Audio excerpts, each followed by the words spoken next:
Golongan berusia lebih berpengalaman dan berfikir bernas berbanding golongan muda. Pihak kerajaan, golongan berusia tidak sama sekali mencacatkan produktiviti. Hal ini kerana pihak kerajaan sedia maklum bahawa golongan berusia lebih banyak makan garam berbanding golongan muda, khususnya dalam bidang pekerjaan. Untuk makluman pihak kerajaan, golongan berusia ini lebih berpengalaman dan berfikiran bernas berbanding golongan muda.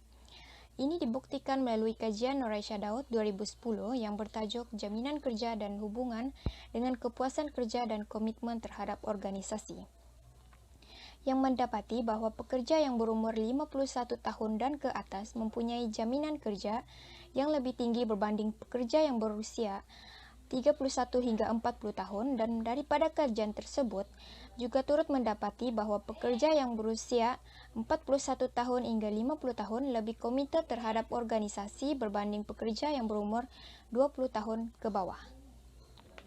Selain itu juga, ada golongan berusia yang sudah bersara tetapi masih diambil bekerja berbanding golongan muda. Hal ini kerana golongan berusia ini adalah golongan yang berkebolehan, maka khidmat mereka masih diperlukan sama ada oleh organisasi terdahulu atau organisasi baharu. Kumpulan ini biasanya terhad kepada mereka yang bersara dengan pangkat yang tinggi dalam sesuatu organisasi itu. Misalnya Tan Sri Muhammad Siddiq Hassan, bekas Ketua Setiausaha Negara yang telah disambung kontraknya sebagai Ketua Setiausaha Negara apabila beliau mencapai umur bersara pada 58 tahun. Setelah meninggalkan perkhidmatan awam, beliau terus dilantik menjadi pengarah dalam beberapa syarikat dan juga Presiden Universiti Islam Antarabangsa Malaysia.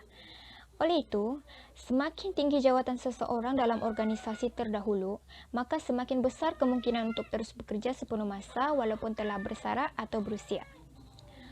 Menurut pakar pekerjaan pasca persaraan, Jasmine Abdul Ghani menjelaskan bahawa majikan kerap terlupa bahawa seseorang pesara atau golongan pekerja yang berusia ini mempunyai pengalaman 30 hingga 40 tahun dan mereka tidak perlu dilatih, sebaliknya boleh terus bekerja.